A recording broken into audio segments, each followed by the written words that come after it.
atenção que nós convidamos ao palco a graduanda Mirla Borges para realizar a palestra Competências e Habilidades Requisitadas na área de Inteligência Artificial.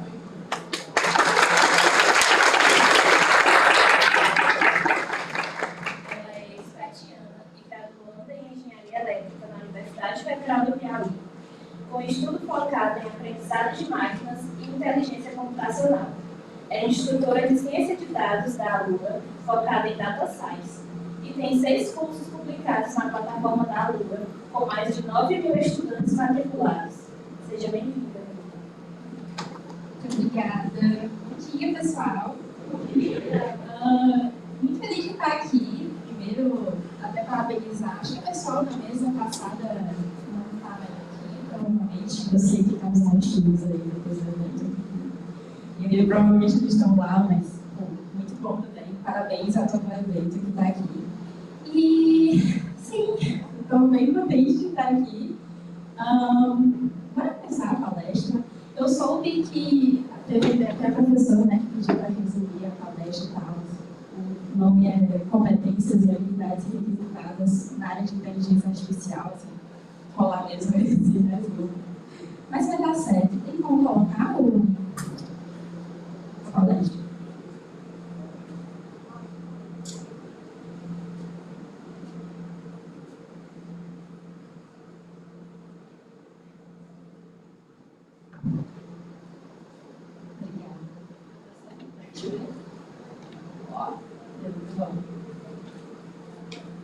Então, vamos lá, né? Começar a palestra. Como já falei, esse aqui é o tema. A gente vai começar, então, falando sobre mim, aquela padrão de palestra, né? Que o palestrante começa dizendo sobre ele. Eu já fui muito bem apresentada, obrigada. Mas, para quem me conhece ainda, eu sou a Mirla Borges. Eu sou instrutora de programação, minha área é Data Science, eu estudo Data Science, eu faço cursos pensando em Data Science. Eu também sou graduanda aqui em Engenharia Elétrica, estou com vocês, estamos juntos. E eu tenho 7 cursos. Quando eu mandei o resuminho, estava 6 cursos, mas aí foi publicado mais um, agora é 7 cursos. E eu estou aí com mais de 9.000 estudantes matriculados. E, por fim, eu sou ex-bolsista do PET Potência. Então, se tem uma coisa que eu posso dizer, que se eu estou aqui é por causa do PET, que ajudou pra caramba. Comunidades aqui, grupos de estudantes aqui no geral, ajudam muito. Posso dizer também da LASE, que eu participei, já fui participante da LASE, fui vice-diretora da LASE, enfim, foi muito legal. Mas não vou me estender aqui não, porque a gente tem que focar no tema da palestra. Eu peço para vocês não focarem aonde eu estou dizendo para vocês focarem, que são os números, porque eu esqueci de atualizar. Mas tudo bem, gente, seria só a gente ignora.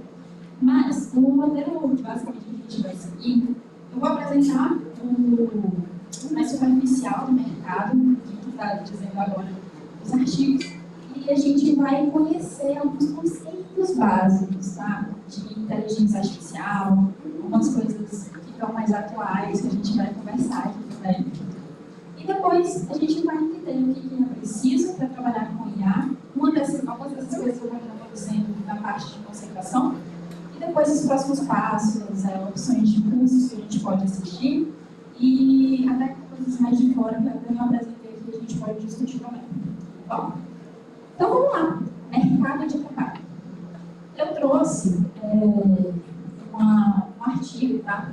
Publicado pela BBC, mas ele apresenta os 10 trabalhos com maior potencial de crescimento. Eu só trouxe 4 aqui, eu não quero me estender muito, tem vários tipos de cargos lá. Mas a gente vai falar só de 4, para resumir. Então vamos lá.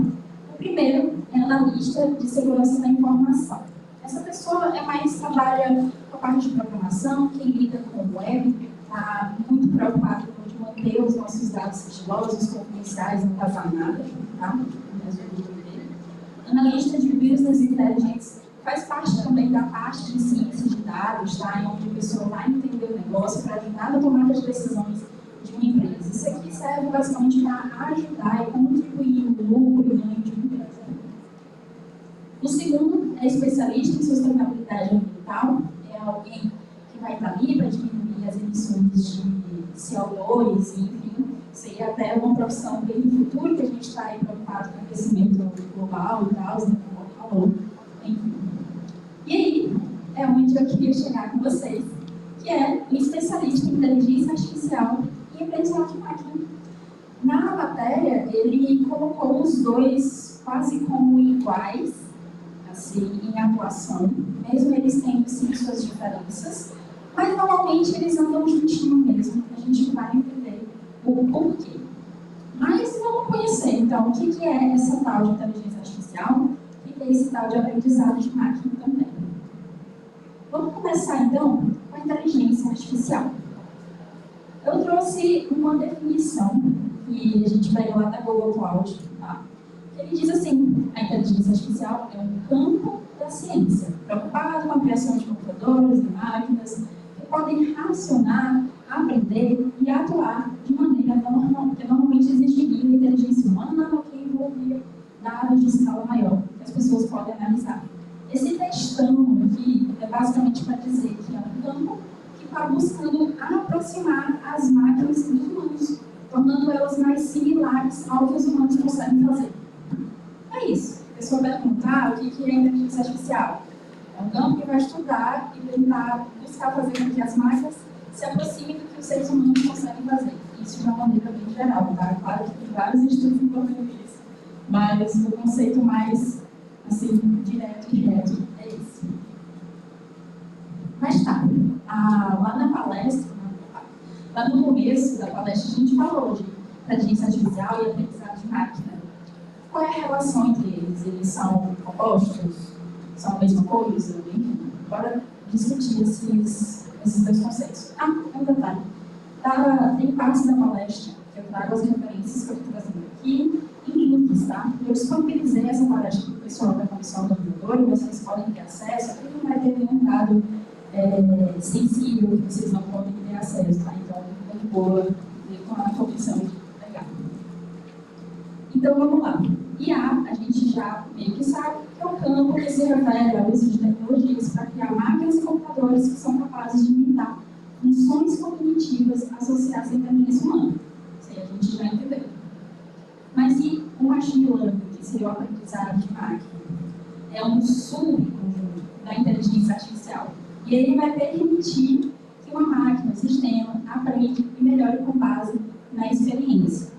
Não é pegar uma máquina e, sei lá, jogar ela numa biblioteca para ela entender que quadrado é um quadrado, círculo é um círculo, e ela é criando.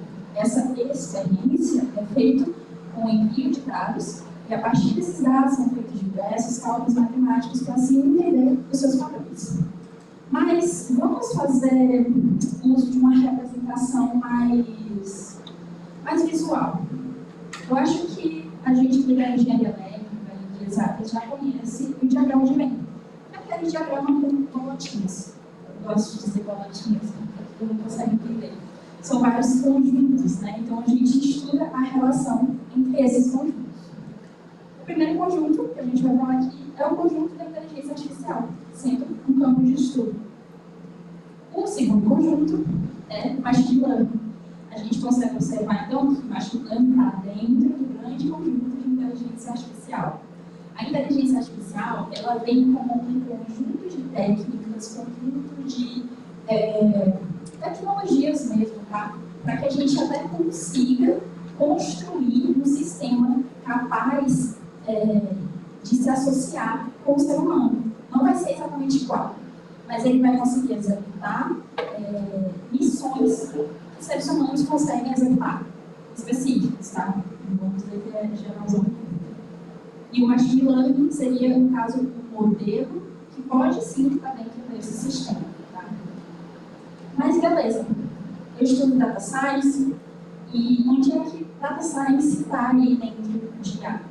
Muita gente acha que a IA é um subconjunto de Data Science, mas não é.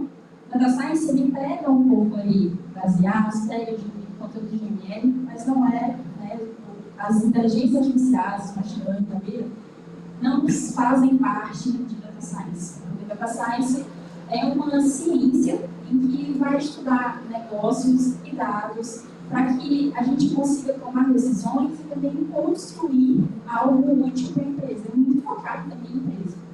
É basicamente um estudo de dados pensando em soluções. Tá? Mas começou assim, na verdade, e hoje a gente vê ciência de dados lá na medicina, a gente vê ciência de dados aqui na engenharia, enfim. Aí vocês perguntam, tá, a engenharia elétrica estaria onde, então, nesse balaio de dados? Poderíamos até trocar esse conjunto de data science por engenharia elétrica também. Porque engenharia elétrica é um campo gigantesco. A gente sabe, potência, telecom, um bocado de coisa. E aí, ele vai também pegar conteúdo de inteligência artificial, de machine learning, para aplicar dentro das nossas aplicações. E aí a gente consegue, sim, também utilizar esses conteúdos, mesmo eles não sendo completamente pertencentes à engenharia elétrica. Então, dando continuidade aos nossos conceitos, vamos entender os tipos de inteligência artificial. A gente pode classificar por dois tipos, que é a similaridade com a mente humana e funcionalidade e técnica. Funcionalidade técnica. Então, vamos conhecer cada um. Primeiro que a gente vai aplicar vai ser similaridade com a mente humana. Quão perto as inteligências artificiais estão próximas da mente humana, né? A gente tem esses 4 níveis. Esses tipos, essas classificações, enfim, elas são dadas tanto em que as IAs já passaram, quanto ao que elas podem chegar. Então, são etapas, tá? A primeira etapa são as máquinas reativas, ou as IAs reativas. São aquelas que recebem, na verdade, um dado, eles fazem os cálculos numéricos com base nesse dado, uma tarefa específica que eles têm que executar, e aí elas dão a saída. Um exemplo, que é bem citado até, é o Deep Blue. Não sei se vocês já escutaram sobre ele, mas foi uma das primeiras máquinas, né, de xadrez que conseguiu vencer um mestre em xadrez. A pessoa enviava os movimentos, enviava onde estavam as peças para esse Deep Blue, ele fazia diversos cálculos matemáticos, verificava qual seria o melhor próximo passo para vencer esse mestre de xadrez. Acabou vencendo, aí na nossa aplicativo. Isso seria a máquina reativa. A máquina de memória limitada já tem o uso de dados, conjunto de dados salvos em memória, para ela poder aprender, se estender, enfim. E ela utiliza desses dados para poder dar a sua resposta quanto à ação especificada, né, que ela foi criada para fazer. Fiquem atentos, eu estou sempre dizendo que as IAs têm uma ação, elas têm um objetivo a cumprir, tá? E aí, depende da IA, depende do objetivo que ela tem que cumprir, que ela vai seguir ele e vai ser especialista nesse objetivo. Mas a gente vai falar sobre isso depois. A próxima é teoria da mente. Aqui, a gente já tem a limitação, porque na etapa de teoria da mente, a gente não chegou. Teoria da mente ainda é uma... Como é que eu posso dizer? É algo que ainda está sendo estudado fora de IA. As pessoas ainda tentam entender a mente humana, entender de onde vêm as emoções, os sentimentos. E quando a IA conseguir replicar isso, aí sim a gente vai estar nessa etapa de teoria da mente. É um IA que já está começando a se entender como humano, não totalmente. Ele vai ter os seus sentimentos, vai começar a ter empatia. E depois, a última etapa, né, prevista, é a IA autoconsciente. Aqui vai entrar um monte de termo ético, de tipo, tá, essa IA se entende como humano, ela reconhece a sua existência. Ela vai ser humano? Se a gente desligar essa máquina, a gente vai estar matando um ser humano consciente, que entende sua vida, enfim. Mas isso aí é papo para quando a gente chegar nesse período que está bem longe, tá? Atualmente, estamos em memória limitada. Agora a gente vai por funcionalidade técnica. Aqui vem a parte das especialidades que a nossa IA consegue fazer. Lembra que eu falei que uma IA faz seus objetivos? Não. Ela é treinada para fazer um objetivo específico. Então, essa parte aqui vem da funcionalidade, o que ela consegue fazer. A inteligência artificial estreita ela é até chamada de inteligência artificial fraca, que não é nada fraca. Ela é especialista em fazer uma única tarefa, que é o que a gente está agora. São IAs que são muito boas em, sei lá, o ChatGPT, por exemplo. Ela é muito boa em conversar com você, em gerar textos que são entendíveis em linguagem natural. Tá? Esse seria um exemplo. Esse é o objetivo dela e ele conclui isso com uma facilidade tamanha, sabe? Também outras IAs, por exemplo, de classificação de diagnósticos de imagem, ela é específica nisso, ela vai fazer isso. Se a IA foi treinada para identificar um câncer de mama, por exemplo, ela não vai conseguir diferenciar um cachorro de gato. Ela foi treinada para identificar câncer de mama, beleza?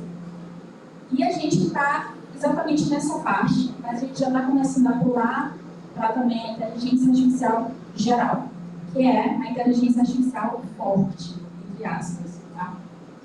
Nessa inteligência artificial geral, a IA já consegue fazer diversas especialidades e em diversos contextos e situações, tá? Independente do que foi enviado, independente do que tiver, o contexto que ela tiver, ela vai conseguir se adaptar e dar uma saída útil, tá bom? Então seria quase um ser humano mesmo, a gente consegue se adaptar à vida, se adaptar aos nossos problemas para a gente conseguir executar as nossas tarefas. Isso aqui seria a inteligência artificial forte. Os estudos estão avançando, mas, de novo, a gente está andando a passos de neném para isso.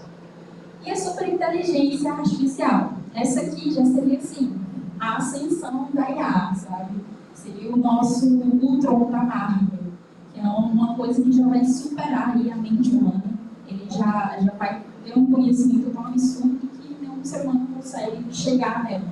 Mas isso aqui também é papo aí para muito tempo aí depois. E envolve aí de cabeçudo, enfim. Mas a gente vai se ater aqui ao atual, né? A gente está falando da atualidade como um todo. Agora, vamos falar da atuação da inteligência artificial. Isso aqui focando na atualidade, tá? Aí vem uma pergunta. Qual é que é o sucesso do momento de IA? Escutei o ChatGPT, vocês podem ter pensado no Midjourney ou alguma outra IA da OpenAI também, mas vocês não estão, como todo, errados nisso, essa resposta tem que estar certa.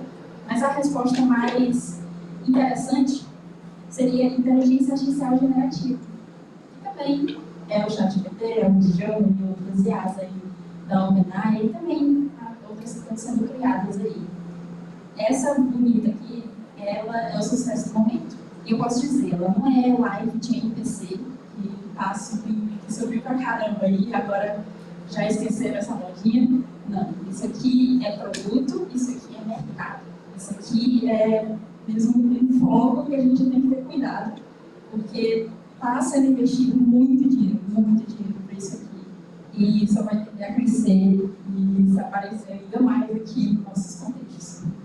Mas, como a gente está falando também de conceitos, o que vai ser e que entra na inteligência artificial generativa? Ela ainda, não se esqueçam que ela é uma inteligência artificial, ela está dentro daquele conceito de inteligência artificial que a gente já citou. Só que agora ela tem um novo objetivo, que é o objetivo de criar novos conteúdos, sejam texto, seja imagem, seja vídeo, seja, sei lá, modelos 3D. Elas vão ser especialistas em criar conteúdos que em teoria não existem, tá? Então, a IA generativa vai usar um modelo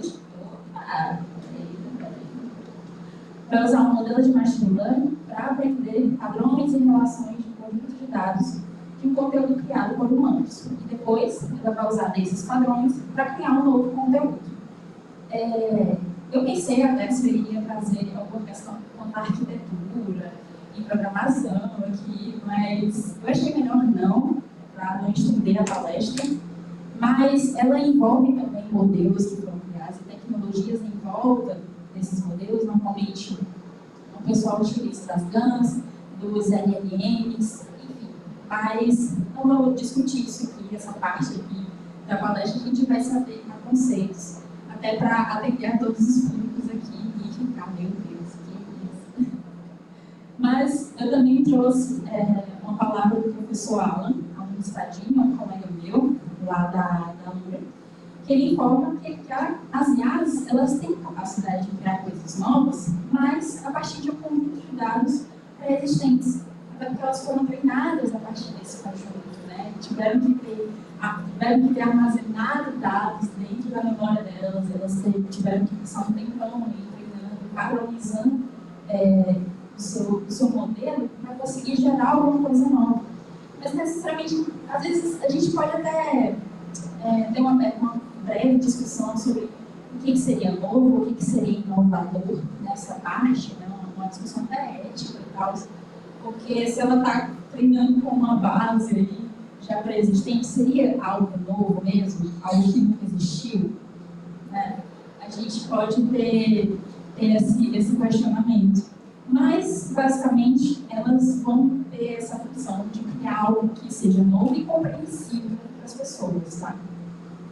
E aí, com esse estudo desses dados pré-existentes, elas vão conseguir ser capazes de gerar os novos dados semelhante aos dados utilizados para ensinar a IA, tá? E aí eles podem ser únicos e originais, mas, claro, tem aquela questão, até que ponto que ele vai ser único e original se ela foi treinada com dados que já existiam.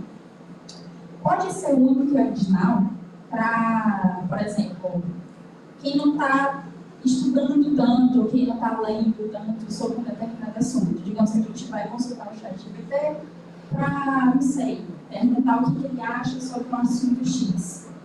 Se a gente não tem muito conhecimento sobre esse assunto, a gente pode achar, tá, o ChatGPT está me trazendo coisa nova, está me trazendo isso de uma forma muito inovadora e tudo mais.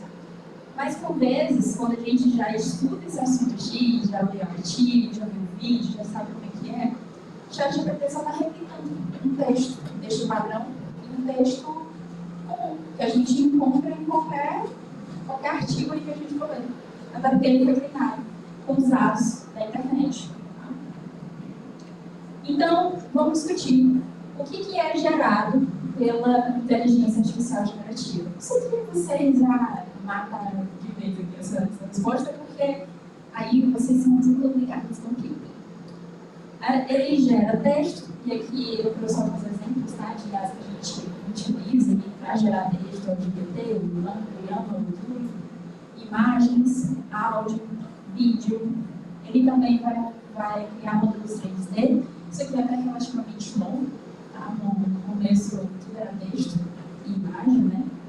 Existem também as IAs multimodais, que normalmente elas podem pegar vídeo, texto, então elas vão receber um texto, pegar um vídeo, receber um texto, pegar uma imagem. Esse Gama aqui é muito legal para criar apresentações, tá? Então, se você tem uma apresentação com um tema específico, eu não utilizei, eu devia utilizar, mas enfim. Se você tem uma apresentação com um tema específico, você pode estar utilizando o Gama, eu adoro. Música também, a gente consegue criar novas músicas, claro, com base em dados de músicas que já existem.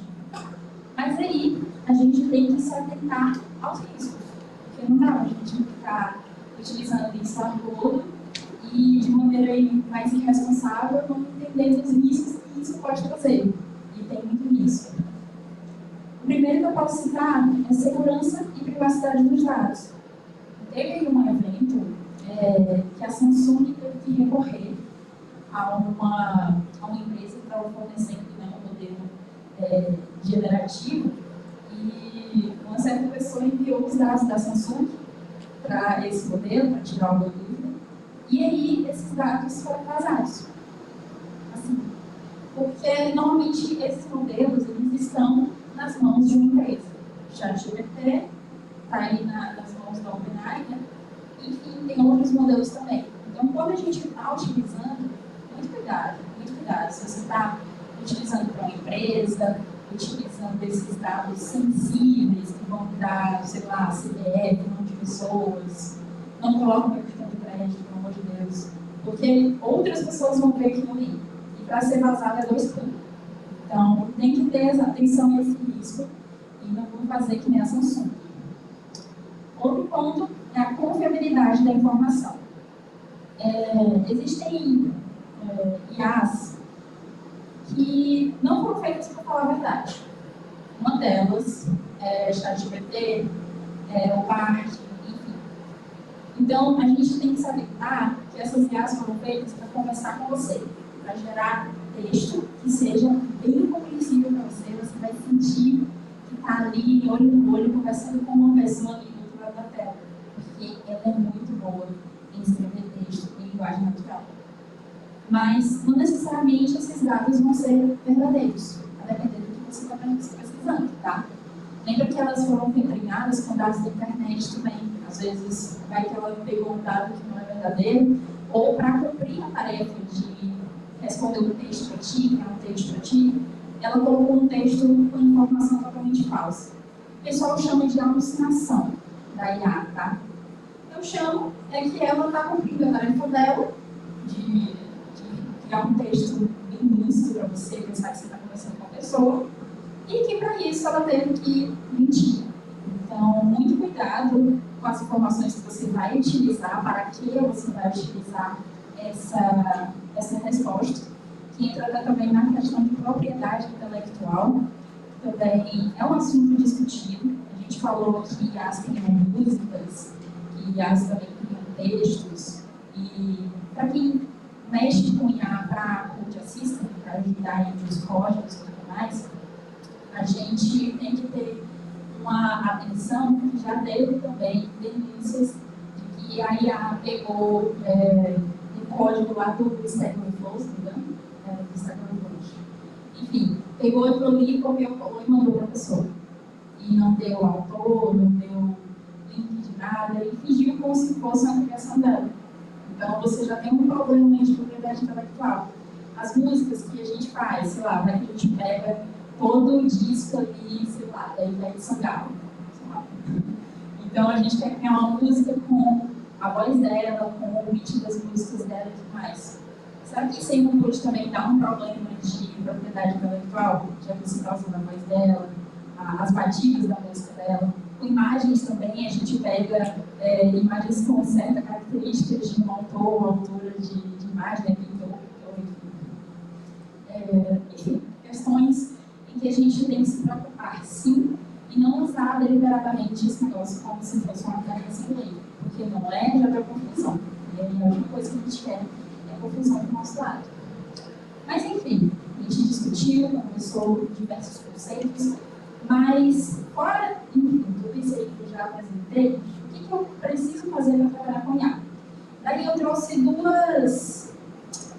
dois pontos principais, tá? Dois patamares. Uma pessoa que não vai trabalhar diretamente com IA e criar ela, construir e tudo mais, mas quer utilizar como assistente, que é o que a gente vai fazer, e o outro ponto vai ser o mais mão na massa, tá? Primeiro, a gente vai se limitar aqui ao uso das IA generativas. É a IA da moda, gente. É o que o mercado está pedindo. Tem gente que hoje em dia nem usa mais o Google, basicamente, para poder continuar seus dados. Isso aí, eu sou de gente em banco que não sei como que faz isso, mas enfim. Usa o ChatGPT para ajudar lá nos seus trabalhos. Agora, como? Não sei. Mas já é uma realidade, já é um novo produto, um produto que está tendo, sim, muita adesão. Já tem mais pessoas inscritas do que o TikTok, né? O TikTok era a rede que mais tinha inscritos até hoje, o ChatGPT já tem mais do que o TikTok, está crescendo assim. Já nem digo mais que é exponencial, é uma linha reta, assim. E aí, a gente tem que ter algumas coisas em mente. A primeira é que a IA deve ser considerada um meio, não um fim. O que isso quer dizer? Que ela está ali para te dar uma assistência, se você for usar, tá? Ela vai te dar uma assistência no teu projeto, uma assistência no trabalho que você quer fazer. Que não pode utilizar o texto dela como o texto final, não pode utilizar a resposta dela como a resposta final, o produto final que tu quer. A não ser que tu esteja estudando respostas do ChatGPT para alguma coisa, resposta do Bard para alguma coisa. Daí ela pode até ser o produto final, mas claro, tem a crítica e tem a tomada de decisão mais humana, tá? Da tua visão. Não vai vender esse louco, não. Outro ponto é que a gente tem que se atentar à forma correta e incorreta de utilizar a a IA generativa. Então, a gente tem que saber o contexto da ferramenta. O que essa ferramenta se propõe a receber e o que ela se propõe a enviar para você. Alguns exemplos. Com o ChatGPT, que é mais a nossa IA do mercado aqui que está estourando, a gente tem que considerar que ela não é um algoritmo de busca. E muitas IAs também não são. Um algoritmo de busca, eu falo que você perguntar para o GPT, sei lá, uma coisa que você perguntaria para o Google, tá ligado? Uma coisa nova, uma informação muito específica. Porque entra na questão lá que ela pode trazer dados falsos. Você pode utilizar ela para te trazer um contexto, uma coisa, beleza. Mas, de novo, ela é um meio, ela não é um fim. Não vamos utilizar ela para buscar alguma coisa, buscar uma informação muito específica, que ela pode trazer informações falsas. Então, fica ligado aí. Outro ponto é que ela não vai conseguir executar a classificação ou agrupamento de dados. Nenhuma desses chatbots vai conseguir fazer isso, porque ela não é treinada para isso. Ela não vai classificar sentimentos, ela não vai executar o agrupamento de clientes que tem essa tendência específica. Isso não vai acontecer. Ela pode te ajudar no processo para chegar até ali. Mas isso, no produto final, não rola. Tá? Não dá. Outra questão. Hoje em dia, até acabei falando, né? A gente não vai mandar um texto e dizer, pô, esses textos aqui classificam se a pessoa está zangada, se a pessoa está triste, se a pessoa está feliz. Muito utilizado também essa case, né? Quando a gente está aprendendo a NLP, modelos de linguagem natural, processamento de linguagem natural. Mas a gente não vai utilizar nenhum chatbot para isso. De novo, ele não foi treinado para fazer essas coisas. E, por fim, utilizar ele como um modelo de tomada de decisão. Isso aqui é polêmico porque ele é muito utilizado em negócios, tá? Chatbots no total. E ele está sendo implementado em diversas empresas. A gente, por exemplo, a gente tem uma aula aqui. Vocês já conversaram com a Clara, da Equatorial? Como aquilo ali é um negócio tão engessado, tu sente que não é uma pessoa ali mesmo que está resolvendo o teu problema. Assim, perde até a empatia que a gente tem. Mas acaba resolvendo o problema, na hora, vai dar certo. Mas os chatbots estão começando a ser implementados para deixar o usuário mais empático com a empresa em si, ou até com o sistema da empresa. Porque ele vai conseguir conversar contigo da melhor forma e te ajudar da melhor forma. Tudo bem. Só que a gente tem que ter o senso crítico de que não dá para utilizar ela em tudo, incluindo na tomada de decisão. Se você está utilizando essas IAs para te ajudar em tomada de decisão dentro de uma empresa, você tem que ter muito cuidado com qual IA você está utilizando. Porque, por exemplo, o Bard, o Bing, o ChatGPT, eles não foram treinados com os dados financeiros do trimestre da empresa. Que tu tem que analisar e tem que ver se eles estão indo bem e qual o próximo passo tu vai ter que tomar. Não foi. Não vai ser. A não ser que você pegue ele da internet, lá no Hugging Face, sei lá, e construa aí um IA com os dados da tua empresa. Mas fora isso, não tem como. Ela pode servir sim de um suporte, desde que você se atente aos riscos de privacidade e tal. Mas, como modelo de tomar decisão, ele dizer, sei lá, diz aí se esse trimestre ele foi bem o suficiente para promover todo mundo ou mal o suficiente, sei lá, para demitir todo mundo. Mas, enfim, não rola isso, tá, gente? Pelo amor de Deus. Tem que ter essa questão de a IA, ela não vai ir para fazer o trabalho competitivo. Tem muito dessa questão. Ela está aí para facilitar e acelerar a produtividade.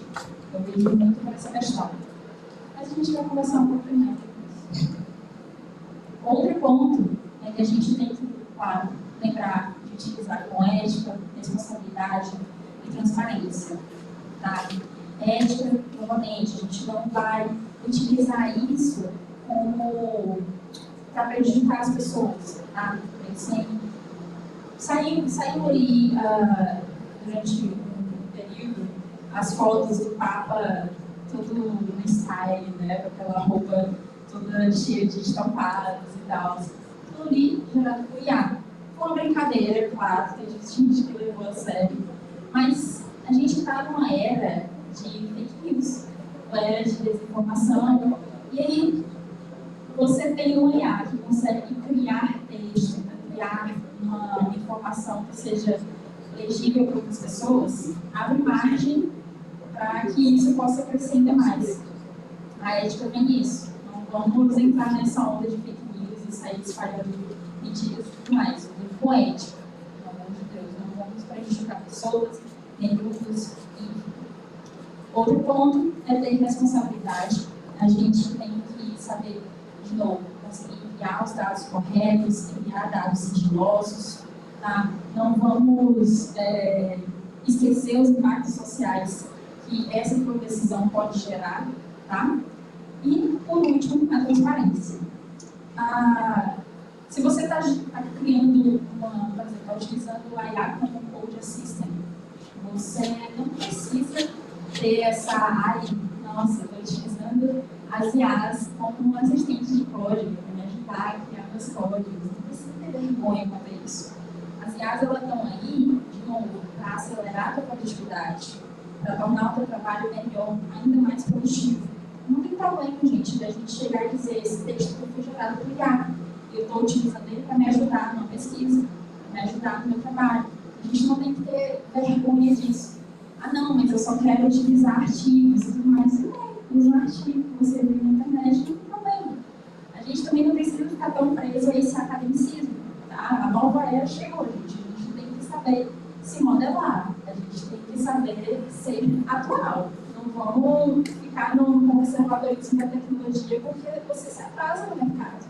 O mercado já está exigindo isso aqui. Então, vamos lidar isso com transparência, vamos lidar com isso com maturidade. Beleza? Agora, vamos para além do hype, vamos para a bola na massa. Isso aqui é simples. A regra do bolo é muito simples. Porque se tu quer colocar a mão na massa para isso, a primeira coisa que você tem que saber, provavelmente, não sei de todo mundo, mas a maioria das pessoas que estão aqui não vão conseguir construir o ChatGPT do zero. Não vão.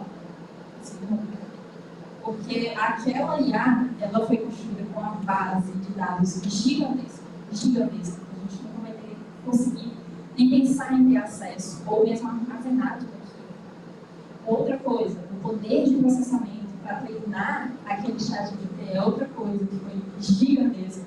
Nosso PCzinho humilde que a gente usa aqui na universidade também não vai ficar nem perto do econômico. Na primeira rodada ali do modelo, o PC já se mais forte. E porque, como tudo foi gigantesco, processamento, dados e tudo mais, o dinheiro investido nele foi gigantesco também. O ChatGPT e essas outras IAs, o que a Microsoft está fazendo, só foi possível, só está sendo possível de acontecer porque tem pessoas com bolso cheio de dinheiro que estão investindo nisso. Que bom, porque vai facilitar muita coisa. Mas entendam que a acessibilidade para você criar isso, assim, não sendo milionários aqui, muito difícil de acontecer. Você tem que ter uma parceria muito grande, um dinheiro muito grande envolvido. Essa é a primeira realidade que eu boto aqui para vocês, tá? Mas, claro, com o nosso PCzinho, com a nossa aqui o que a gente tem, a gente consegue também utilizar modelos prontos, tá? De bases prontas e tudo mais. A gente consegue melhorar esses modelos, adaptar a nossa realidade, a nossa conjunto de dados que já, enfim, a gente já está aqui junto. Um exemplo é o que o pessoal utiliza para comprar no Pinterest. Mas, para discutir justamente essa questão, vamos para a primeira parte. Como eu disse, a receita de bolo é muito simples, para a gente conseguir trabalhar com IAs da mão na massa. É basicamente conhecimento de programação. Aqui, a programação, do que eu vejo de aplicação, é um pouco limitada a algumas linguagens. Tá? Eu, assim, digo que o Python é a first one, é a primeira, pelo menos na minha bolha, do que eu pesquiso, do que eu vou indo atrás. Mas a gente consegue ver aplicações com JavaScript, a gente consegue ver aplicações com JavaScript, JavaScript dá. Tem aplicação até com Java, Tem aplicação que eu já vi também com MATLAB, só que eu não estou vendo tanta isso não está dando tanto no mercado, tá? A principal aplicação é com o Python mesmo, no máximo um R. Enfim. A gente tem que ter conhecimento também de lógica de programação, para a gente poder desenvolver, e também com sistemas, tá? As ferramentas que a gente pode utilizar para construir modelos ou utilizar de modelos pré-existentes.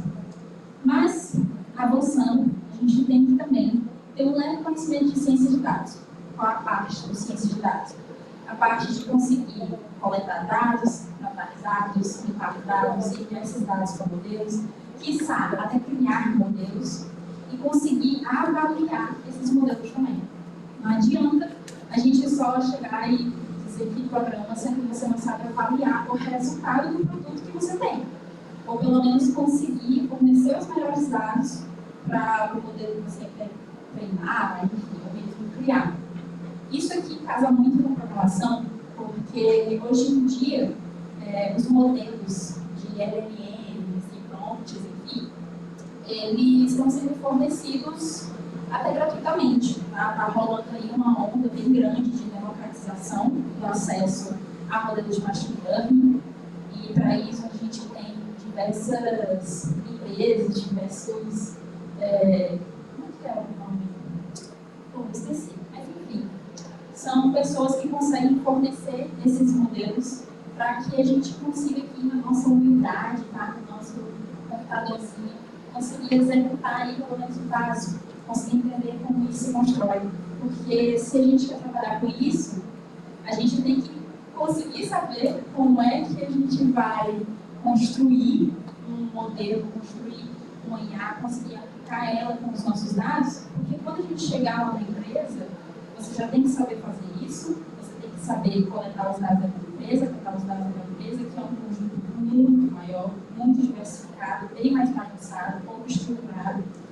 Claro, vai ter uma ajuda, em teoria, né? O ideal é ter uma ajuda de uma equipe de dados, que vai estar composta por pessoas engenheiras de dados também, mas é interessante você já ter esse conhecimento, e isso você consegue no início da receitinha de bolo, que eu já falei para vocês.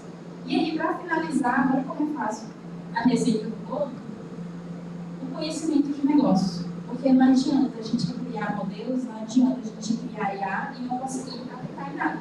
Vai ser só ganho de XP, parabéns, mas você não vai utilizar para nada. Nada. Você vai apresentar, olha só, o meu modelo, ele consegue identificar que a nossa empresa está enviando dados errados para uma companhia tal, e beleza. Mas aí vai chegar um pessoa diretor e vai dizer, tá, mas não era isso que eu queria.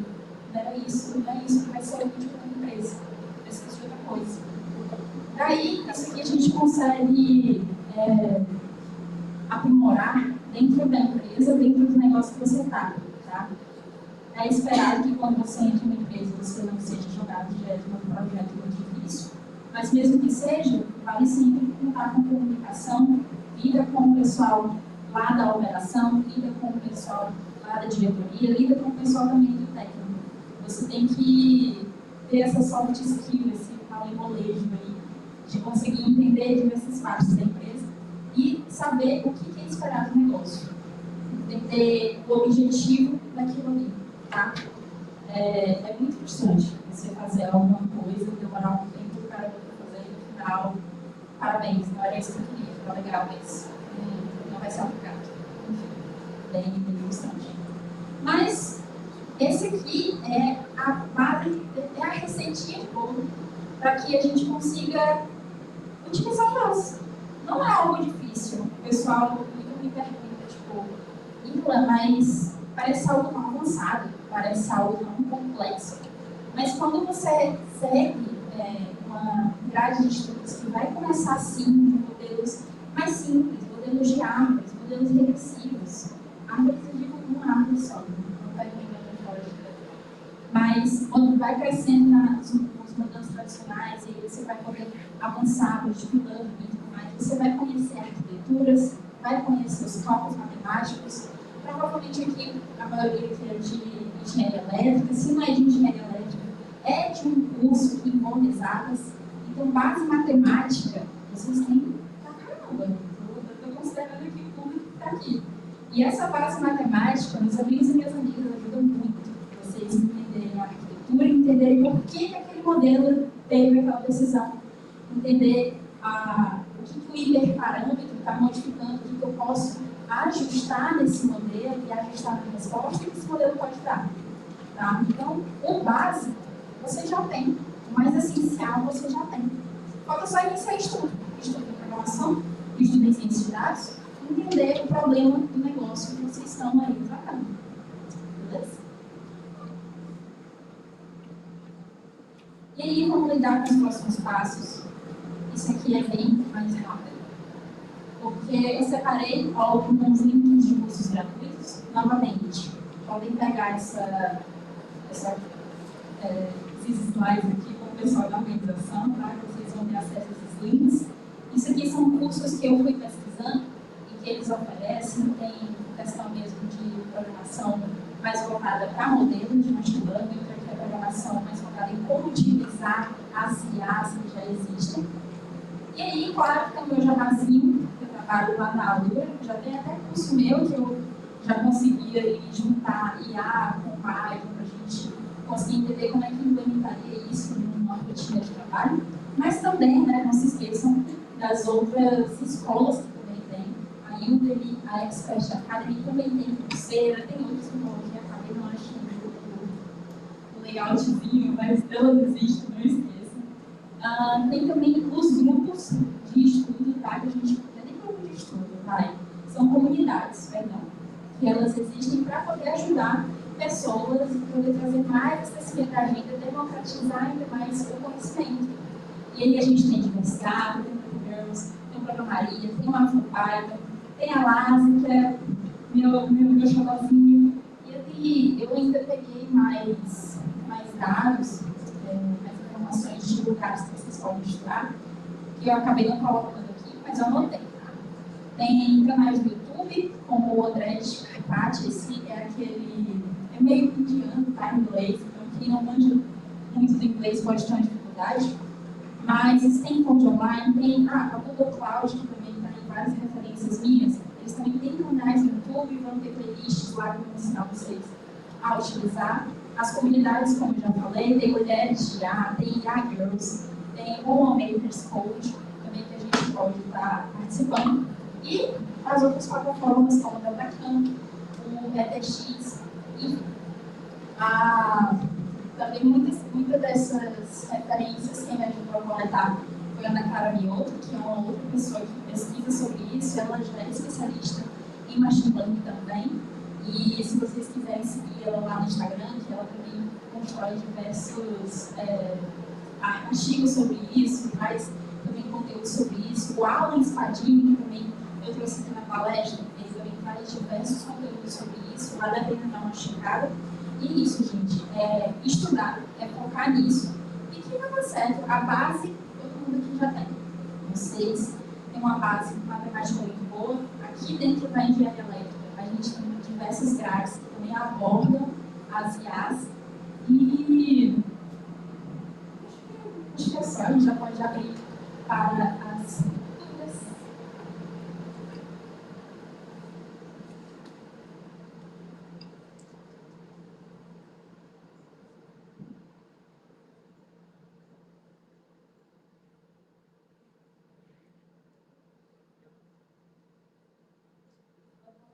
Gente, temos espaço para uma pergunta, porque nosso tempo está bem apertado.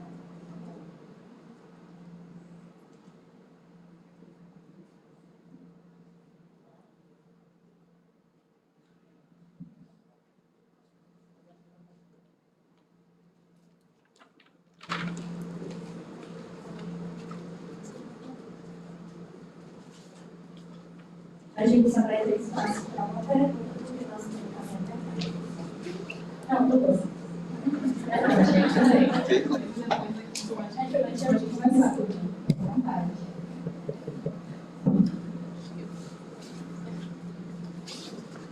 Primeiro eu gostaria de parabenizar a menina, toda a LASE, com essa palestra dela, foi muito...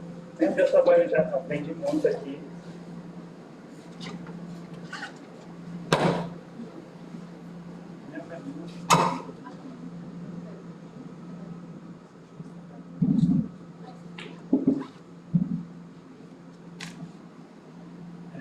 Minha pergunta é sobre as pessoas nessas ferramentas, elas vão ser pragmáticas, no meu fim, né? Principalmente nessas generativas. Aí eu gostaria de saber, como você vê, se essas ferramentas mais vão ajudar as pessoas a se desenvolverem ou vão ser meio que modelos para criatividade, inteligência, vão começar a utilizar essas ferramentas sem algum discernimento, ou elas vão realmente ajudar a desenvolver.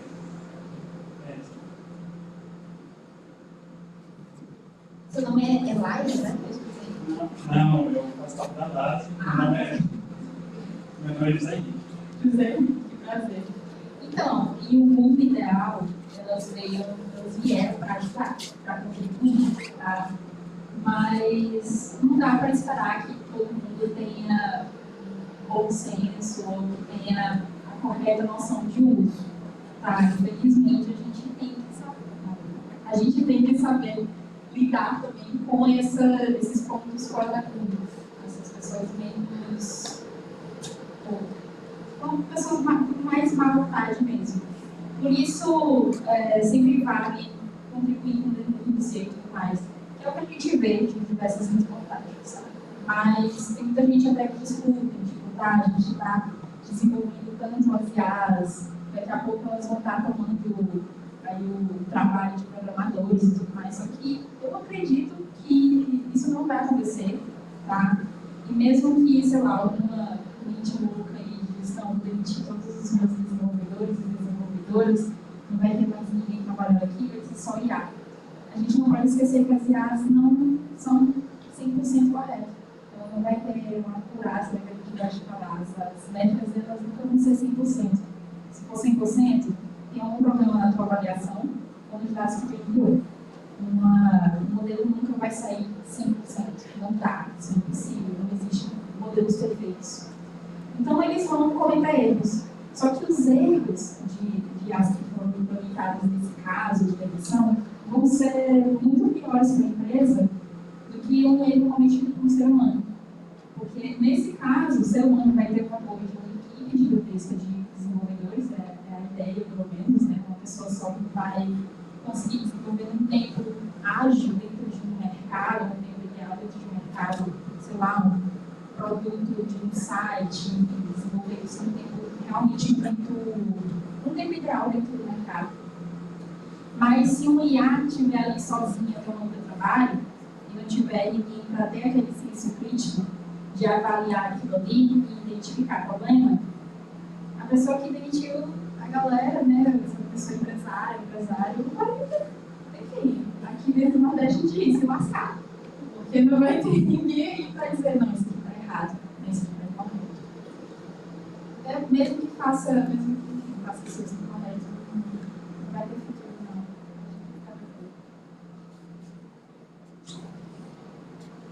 Então, Mita, eu queria saber em relação ao profissionalismo, né? No caso, empregos. E aí você falou sobre machine learning e inteligência artificial, que é uma bola e outra coisa que fica dentro da outra área, né? Aí eu queria saber se existe um profissional de machine learning responsável por gerar modelos de aprendizado, ou se o profissional de inteligência artificial já é responsável por essa área também. Boa pergunta. Aí também queria saber se, como você falou, geração desses modelos, eles são difíceis, né? São caros e difíceis de construção. Aí eu queria saber, porque hoje a gente vê IA generativa para todo lado na internet. Então, eu queria saber se essas IA generativas utilizam o mesmo modelo para gerar o chatbot delas. Show. Primeira pergunta, quanto ao profissionalismo. Existem sim pessoas especialistas em IA, tem pessoas especialistas só em modelos de aprendizado de máquina. Às vezes, quem começa se especializando em modelos de aprendizado de máquina, com o tempo vai se tornando uma pessoa especialista em IA. Mas acaba que essas dois profissionais estão muito correlacionados, justamente com a questão do subconjunto. Tá? Mas para você se tornar especialista em IA, você tem que ter desenvolvido pesquisa em diversas tecnologias, não só com modelos de aprendizado de máquina, porque a IA como um todo, ela não se resume só a esse modelo, mas também vai se resumir a toda a aplicação que está envolvida nesse modelo.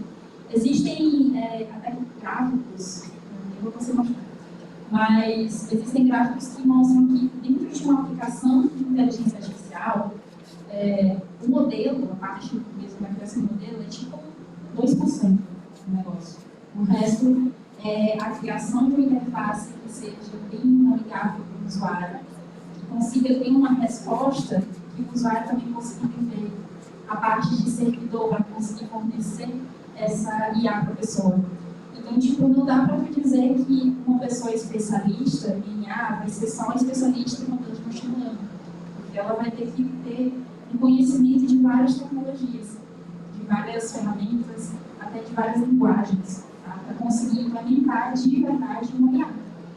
Mas, claro, isso também com uma ajuda de uma equipe técnica, uma equipe que é focada, né, nesse estudo, acaba que a pessoa pode até dizer, não, sou especialista em IA, porque eu já lidei com isso, mas é um patamar maior, tá? É um patamar de pesquisa, mesmo muita pesquisa, de muito estudo.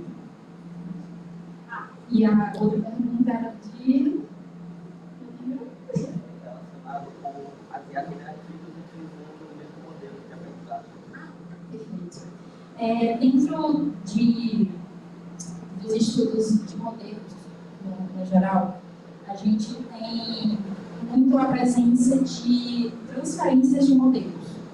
A gente chama até do nome do livro, não é? Transformando, que a gente consegue juntar vários modelos e também unificar resultados. Dentro da programação, a gente tem uma questão que a gente gosta de criar, é que nada se cria, tudo se copia. Mas não é necessariamente plágio, pelo amor de Deus. É que a gente consegue avançar projetos já criados, avançar em modelos já criados, conseguir utilizar os nossos dados, que é os dados que a gente quer, enfim, treinar e utilizar para a nossa realidade, com modelos que já foram treinados. Então, são basicamente modelos que já têm aqueles hiperparâmetros todos já definidos, que por diversos testes, por diversos tipos de entradas, eles já forneceram saídas muito boas. Então, acaba que, no final, eles não são nem criados, eles só são reutilizados para outras aplicações. Ainda assim, exige de poder de processamento alto, ainda assim exige um conjunto de dados considerável, a depender da aplicação. Mas é aquele negócio, depende da aplicação. Você quer construir um chat GPT ou você quer fazer um simples projeto de pesquisa, que nem sempre é simples, tá? Mas considerado que um chat GPT tem um salto bem grande. Então, o conjunto de dados que você vai estudar vai variar pra caramba, sabe? Então, tipo, não dá para generalizar tanto, mas as coisas são reutilizadas sim. Se você for lá no site, inclusive, que é onde eu comecei a estudar, que é o Plugin Face, ele fornece diversos modelos para utilizar, diversos dados para utilizar nestas aplicações. Vale, tá? Vale muito utilizar, porque nossa tecnologia é a joia, realmente. Mas é isso. Eu vou só disponibilizar meus contatos, tem LinkedIn, tem o Gmail, eu sei que é mais profissional, tá? Assim, né? LinkedIn, arroba aí do e-mail profissional. Mas, vida pessoal, quem quiser bater um papo aí, chamar para um rodízio de churrasco, no meu Instagram, tá bom? Aí eu até peguei aqui que o Paulo estava dizendo, não, utiliza o teu Instagram para colocar nos projetos. Eu disse, ali só tem vida, mas tudo bem. É isso aí, gente. Muito obrigada. Muito obrigada à equipe do Conel, vocês estão fazendo um trabalho muito lindo, tá? Muito show. Muito obrigada a todo mundo que assistiu aqui a palestra. Espero que vocês tenham gostado. Bom resumo para quem for fazer o resumo. Se quiser precisar de ajuda, de novo, tem meus contatos.